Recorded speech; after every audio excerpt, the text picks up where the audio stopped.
What up, everybody? This is Justin coming from GPE. It's been a couple weeks since I've uploaded video content, so let me keep you updated on what's going on. It's a little windy out here, so hopefully that doesn't get picked up too much on the camera. So anyway, MR2 is still here. Still haven't washed it yet. I'm just letting the paint kind of chill right now. It's been kind of hot. What's going on with the MR2 is I think the hose from hell finally went out on it, so I'm gonna have to replace that. And I also had to get a new flex pipe for my downpipe because I cracked it. So hey, you want to go fast, you gotta pay the price, I guess. So I'll be taking care of that soon, so stay tuned.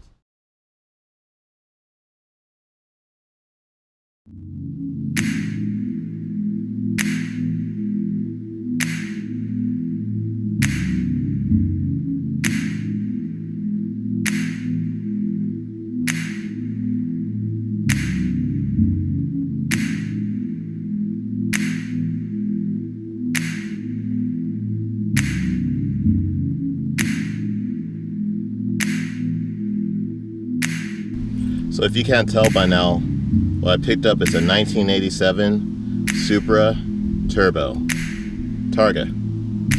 And this time, unlike my last one, it is a 5-speed with the R154 tranny.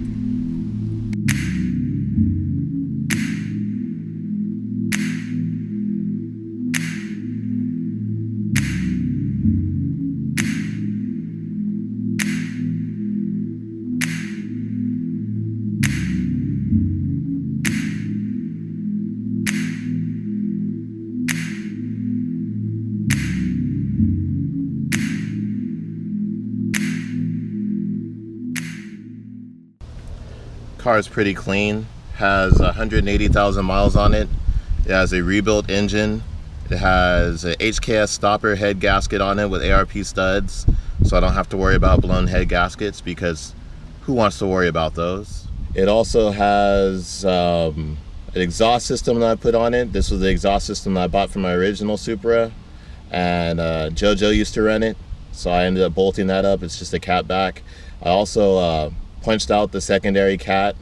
Sometime this week, I think probably tomorrow, I'm going to be picking up a 3-inch downpipe that's going to be completely cat eliminating. Oh,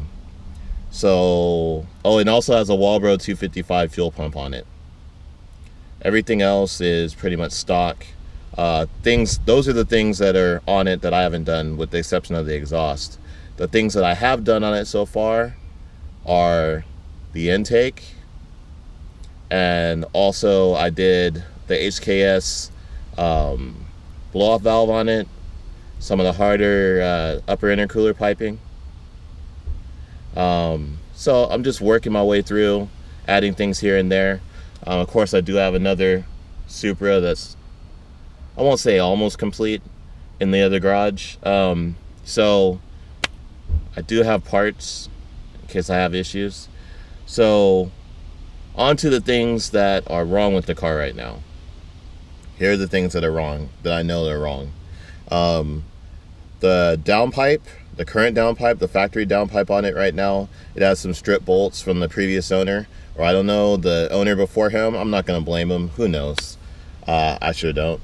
But this car has been in the shop for like the last 3 days over at Southside Motorsports. Diego's been working tirelessly to try to figure out what's going on with it. He pointed me in the right direction. I think I figured out what's wrong with it. So stay tuned for that, and hopefully we'll get that resolved today. And it's actually a pretty simple, cheap fix. But what the symptom is, though, is that when you go to make boost, the car stutters. Like, soon as the pressure comes on, it stutters. And it feels like a fuel cut, but at 1 PSI, why should you be getting a fuel cut? That's kind of strange. But from doing some reading online, like all week, trying to find out what's going on, I came across a couple of posts over on Supramania, and also on I think it was mark3turbo.net. I found out that when you go to put in a Walbro pump, which once again I didn't put that in, the previous owner did, when you go to put that in, you have to realize that the factory relay runs the stock fuel pump at 9 volts when it's just idling or you're in low boost. Hey, bro. What's up, man? Man, I'm married. She don't ever let me have money. She let me have money, then cars show up, man. All right, man. So, as I was saying, what was I saying? That's how it is. You try to vlog, and then some of your neighbors show up, but it's cool. So yeah, so when you're at low cruising and you're at idle, the factory fuel pump runs at 9 volts. But the problem with the Walbro is it's not designed to run at 9 volts. It's designed to run at 12 volts. So what you have to do is you have to either hook up a relay to run constant 12 volts to it and use the other relay as a switching mechanism, or you have to bypass it using a couple of spade connectors and a wire. I'm going to try to do the latter today and see if the fuel pressure picks up, because what was happening before is as I was making boost, it would start to stutter because the fuel pressure is dropping. Shout out to Diego for finding that out. So hopefully I'm gonna get that addressed today. We're gonna make some boost. Even then, I have an exhaust leak right now at the downpipe, but hopefully if this works out, I'm gonna get that fixed tomorrow. Other things I'm gonna take care of are the steering wheel. I already have new parts here for that. Have my aftermarket wheel, I have my hub. I'm gonna get that installed in a couple minutes.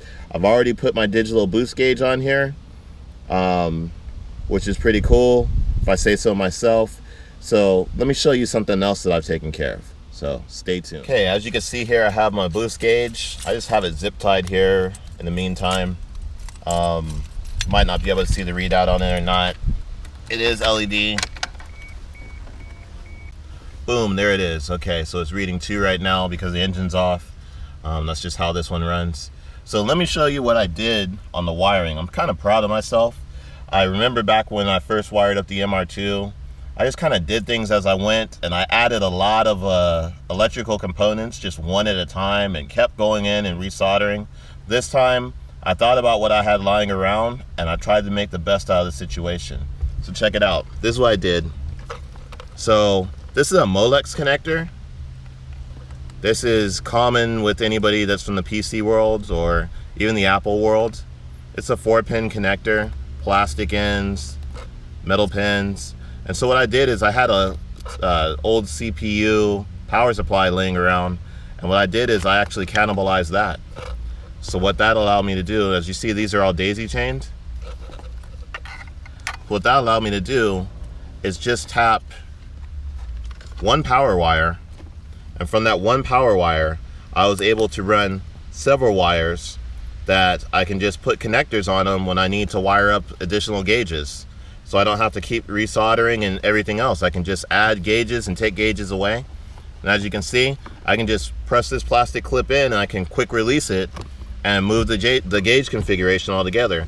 And then for the power wire, I just used the factory radio harness, and I got a harness adapter for that, so everything's run nice and clean. Eventually I'm gonna be putting a tablet in here like I did with the MR2, but now because I've had the experience of doing that on the MR2, hopefully I'll be able to do this in a smarter way and make less mistakes. That's what it's all about. It's about the evolution of making less mistakes with your project and growth. And so also, as always, if you guys have suggestions, leave them in the comment section below. I don't know everything, and there's lots of things I can still learn, so if you have insight into these projects, into these builds, I'd love to hear it, because the more wealth of and depth of knowledge that I can pick up, the better for my projects. So stay tuned. Ice Cream Man's coming.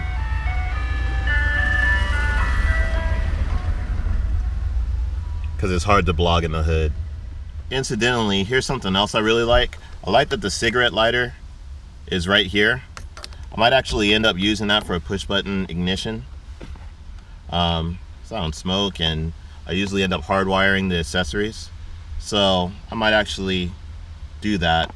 I like the digital controls off of the AC and everything. It's pretty cool. The AC is hooked up. However, it needs a recharge. But there's somebody I can go to for that. And I also, if we can focus here, I also like these gauges. I like how they're all pointed towards the driver. It's not so prevalent as the Mark IV Supra, being that this is a Mark III, but I do like this wide area here to view for the gauges. Although that boost gauge, as you can see, is just hot garbage. The factory boost gauge is absolutely hot garbage. But I digress. There's lots of things I need to fix. The fuel level gauge is not working correctly. I'm probably gonna end up fixing that sometime soon. I have a full tank of gas, don't trip. Car is registered, smogged, it's in my name, insured. There's no reason I can't be driving it right now, with the exception of the fueling issue. So, time to get started. Let's do some more. Ice cream truck again, bruh? That's like twice in 2 minutes. It's like diabetes is real in the hood. And here is what the engine currently looks like. As you can see, my shocks are done. So I just usually clamp them when I'm working on the car. Has a little TRD oil cap. Power steering is also not working on this car right now. It has a big leak. And what I just temporarily did is just cut the belt. I'll deal with it later. Here's my intake that I have going to the MAF. I'm sorry, MAF. It's like cardinal sin. Going to the AFM, the air fuel meter. Here's my HKS blow-off valve with the fin removed. You guys are probably familiar with it. I ran that before on the MR2. Ignition, everything else here is stock. Oh, another issue that Diego fixed is the wiring on the O2 sensor was completely messed up. It had melted. It looked like somebody had duct taped it together. He ended up cutting it and shortening the length so that we can get a solid readout from that. I also currently have check engine number 51, meaning that the throttle position sensor needs to be adjusted. It idles slightly high at about 1,000 RPMs when it should be idling at 750. And lastly, I already deleted the cruise control because I'm going with the aftermarket wheel, and on the stock wheel, that's where the cruise control setup is. So, tiny bit of weight reduction, not enough to be noticeable, but I do like that it cleans up the area, even though I technically haven't cleaned up that area yet and it's still dirty over there. So stay tuned, and I'm gonna get to work. So this is the part that I'm jumping right now. I am bypassing this relay, because the other side of the relay goes to this box right here. This is probably my culprit. And so by jumping these two, it makes it run the fuel pump at 12 volts all the time. So let's see.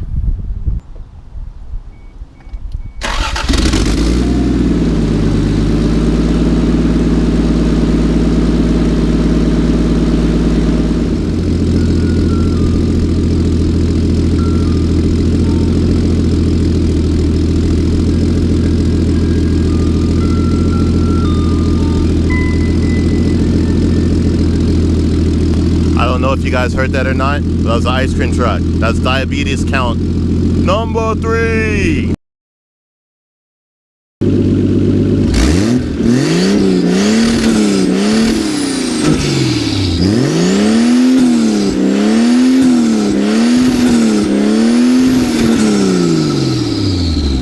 I still have an issue. This did not take care of my issue, unfortunately. So more to do, but in the meantime, I guess I'm going to move on to installing that steering wheel. For this setup, it's pretty simple to get this installed. Once you have it in, here's your pro tip though. I digress. Getting your steering wheel straight. So here, you see I don't have the bolt on right now. It's a 19 millimeter. So let's put the steering wheel on crooked, okay?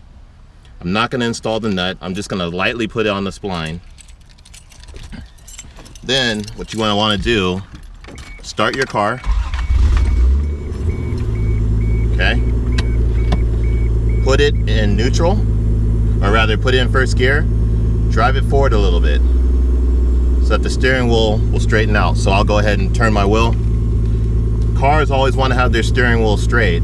So as you drive, the steering wheel will naturally straighten out itself. You can reverse and do the same thing.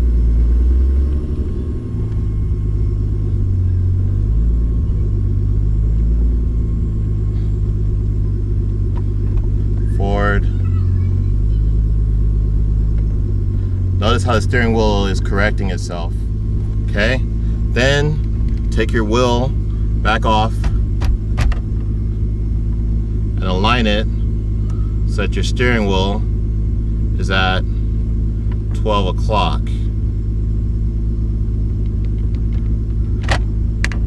And they're nice and easy, right about there. So I'm just gonna leave that on there, and I'm gonna drive forward again and see if the wheel stays straight. When the wheel stays straight when you go back and forth, it's when you know that your steering wheel is straight.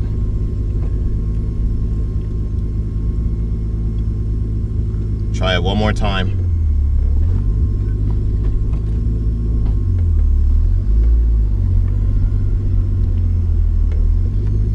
Yep, pretty satisfied that my steering wheel is straight. Turn the wheel so it locks. When it locks, go ahead and use that steering wheel lock to secure that nut on there. And lock it down. Let's see here. There we go. Get it nice and tight. Last thing you want is your steering wheel to go bye-bye while you're driving. Okay? Now as you can see, I only used the bottom and the top nut so far on these Allen heads so that I can make sure I got this aligned properly. Now, I'm gonna go ahead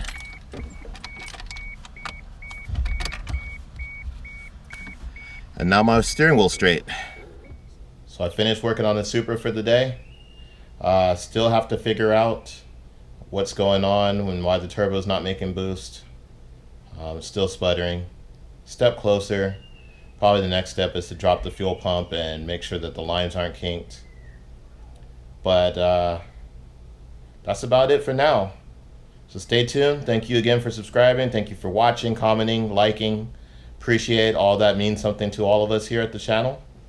And we'd be nothing without you guys and your continuing support. So we really appreciate it. So until next time, come here. Oh yeah, oh yeah, oh yeah. Look at the people, look at the people. No, you won't. Okay. So until next time, GoPro, everything. Oh, you want a treat? You want a treat? All right, let's go get you a treat. Peace.